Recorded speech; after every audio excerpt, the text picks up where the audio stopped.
আসসালামু আলাইকুম। আমাদের সিটের নিচে একটা টুলকিট থাকে।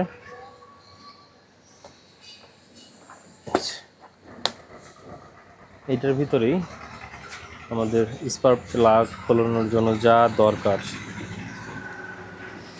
সব কিছুই আছে।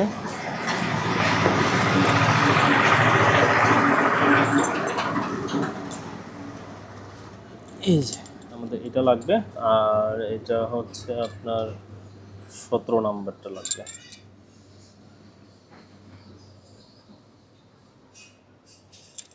এটার জাস্ট এটা খুলে দিব।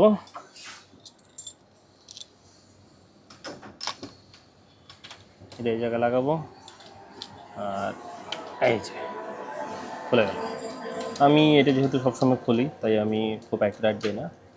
আমি বলবো যে আপনারা এটা অল্প টাইট দিবেন, আর 10 দিন 15 দিন পর বা 20 দিন পর বা অন্তত 1 মাসে একবার, মানে মাসে একবার ক্লিন করবেন। এই যে দেখুন, এটার এই অংশটা বাদামি কালার হয়ে গেছে।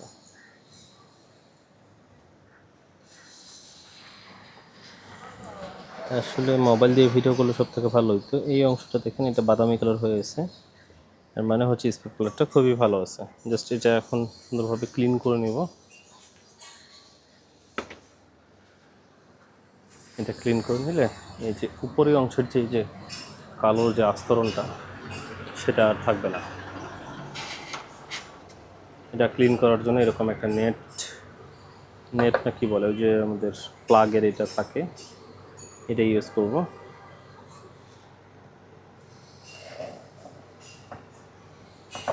জাস্ট এই যে এইভাবে এটা ডোলা দিলেই হয়ে যায়, একদম সব ময়লা উঠে যাবে। আসলে ভিডিওটা দুজন মিলে করলে সব থেকে ভালো হয়, যেহেতু এখানে লোক নাই আর, তাই এটা আসলে ভিডিওটা করতেও পারতেছি না।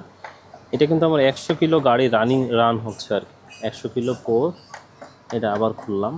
তা আমি সবসময় যখন আপনার ট্যাঙ্কি ফুল করে নিই, যখনই আপনার 2 কাঠি নামে যায়, তখন আমার 100-150 কিলো গাড়ি যখন রান হয়, সেই সময় এটা আমি একবার ক্লিন করে নিই। যেহেতু এটা নিজে নিজে ক্লিন করা যায়, তাই আমি চেষ্টা করি এটা সবসময় ক্লিনই রাখার।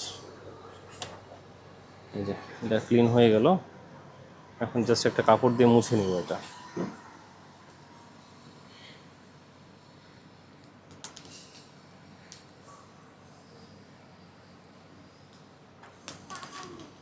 দাঁড়াও, দিচ্ছি।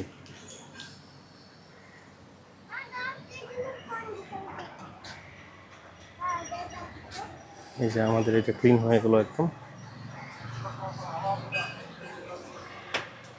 তারপরে জাস্ট এটা এখানে লাগা দিব। এইভাবেই আমরা প্লাগের যত্ন নিতে পারি।